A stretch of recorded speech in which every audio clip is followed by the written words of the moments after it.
Next హైదరాబాద్లో పట్టపగలే దారుణం ఖజానా జ్యువెలర్స్లో.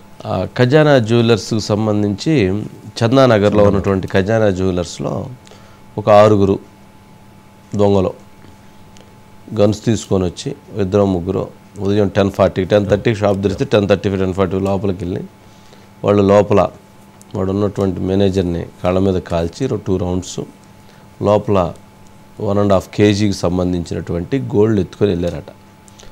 సరే తర్వాత తెలిసి ఖజానా జ్యువెలర్స్ వాళ్ళు మొత్తం వచ్చి చెక్ చేసి చూస్తే వాళ్ళు ఎత్తుకుపోయింది 1.5 kg రోల్డ్ గోల్డ్ అంట. దాని వర్త్ 2-3 లక్షలు కూడా చేయదంట. 6 వచ్చారు గన్నులు తీసుకొని లోపలికి వచ్చి పెద్ద యుద్ధం చేశారు. లోపలికి వెళ్ళారు. వాళ్ళు గోల్డ్ అని చెప్తాను గోల్డ్ ఎత్తుకొని వెళ్ళారు. కానీ 1.5 kg గోల్డ్ ఎత్తుకొని వెళ్తే అదంతా కూడా రోల్డ్ గోల్డ్ అంట. Coated gold coated.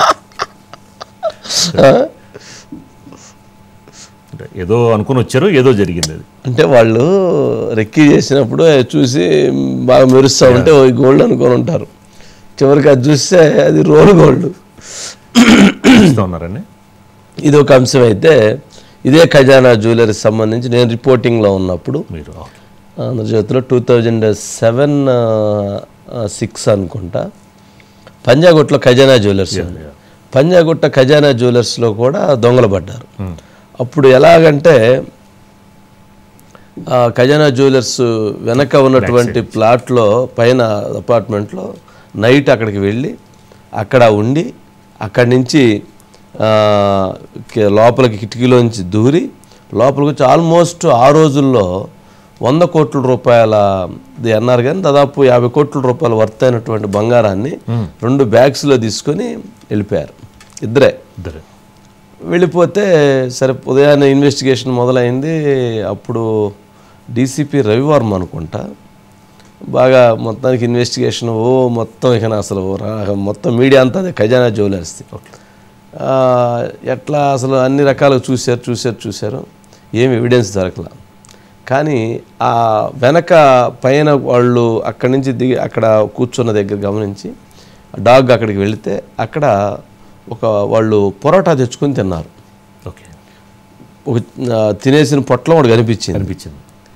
ఆ పొట్లం తీసుకొని ఆ పొట్లం ఎక్కడి నుంచి తెచ్చారో పొరోటా అనేది ఆ పేపరు ఇదన్నీ ఎంక్వైరీ చేయటం మొదలుపెట్టి మొత్తానికి హోటల్ ట్రేస్ చేసి వెళ్తే హోటల్ సీసీటీవీ ఫుటేజ్లో వాళ్ళ ఇది ఐడెంటిఫికేషన్ దొరికింది. ఇక అక్కడి నుంచి ఇన్వెస్టిగేషన్ మొదలుపెట్టి వాళ్ళని బీహార్ దగ్గర ఎక్కడ అదర్ స్టేట్లో పట్టుకొని తీసుకొచ్చి మొత్తం రికవరీ చేశారు. ఖజానా జ్యువెలర్స్కి 2006-7లోనే ఒక చరిత్ర ఉంది. ఇది మరి ఎందుకో ఖజానా జ్యువెలర్స్ని ఎందుకు టార్గెట్ చేస్తారో తెలియదు కానీ మొత్తానికి దానికి బ్రాండ్ అంబాసిడర్ ఎవరో ఖజానాకే తమ్మన్నా అనుకుంటాను. ఇంతకుముందు వరకు మరి అగ్రిమెంట్ అయిపోయింది. మల్బార్ గోల్డ్ అనుకుంటా. సుచిత ఏంటి పాపం రోడ్ గోల్డ్ ఎత్తుకెళ్ళారు దుంపలేక. అవును సార్, రోల్డ్ గోల్డ్ కాదు యాక్చువల్లీ అది వెండి, గోల్డ్ కోటెడ్ వెండి ఉంటుంది కదా సార్, అది తీసుకెళ్లారు. అసలు ఒక సినిమా స్టైల్లో చేస్తారు కదా సార్ దొంగతనం, ఎగ్జాక్ట్లీ సేమ్ సినిమా స్టైల్ దొంగతనం సార్. కాకపోతే వాళ్ళు ఏదో అనుకోరొస్తే ఏదో అయ్యింది ఇక్కడ. వాళ్ళు నిజంగా ఒక ప్లాన్డ్ గా, అంటే ఇంతకు ముందు రెక్కి చేసిన దాన్ని బట్టి ప్లాన్డ్ గానే వచ్చారు.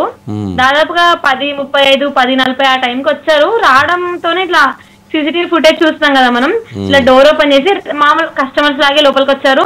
ఇంకా రాగానే అక్కడ సిబ్బంది చెప్తున్నారు సార్, లేదు ఇంకా మేము షాప్ ఓపెన్ చేయలేదు, 11 తర్వాత రండి మీరు అని చెప్తుంటే వాళ్ళు ఇంకా గన్ జేబులో తీసి వాళ్ళని పాయింట్ బ్లాంక్ లో గన్ పెట్టి ఫస్ట్ బెదిరించారు.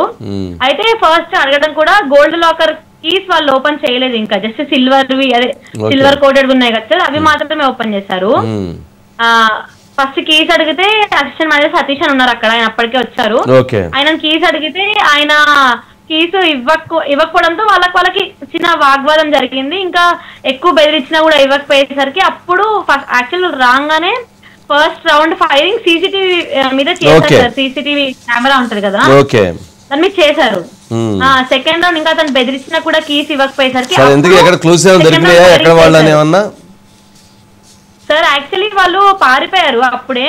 అయితే సిపి ఉన్నారు కదా సార్, సైబరాబాద్ సిపి అవినాష్ మహంతి, ఆయన చెప్పిన దాని ప్రకారం అయితే అంటే మన సంగారెడ్డి హైవే ఉంది కదా సార్, హైవే వైపు పారిపోయారని Right. చెప్పారు. Okay. పటాన్చెరు సైబరాబాద్ పరిధిలో ఉన్న సీసీటీవీ ఫుటేజ్ అంటే పటాన్చెరు వరకు సీసీటీవీ ఫుటేజ్ అంతా చూసి వాళ్ళని పట్టుకునే ప్రయత్నం చేస్తామని చెప్పారు సార్. రైట్. చివరికి ఆ 2 రౌండ్లు కాల్పులు జరిపారు కదా, ఆ బుల్లెట్ ఖర్చులకు కూడా వచ్చినట్లేదు వాళ్ళకి.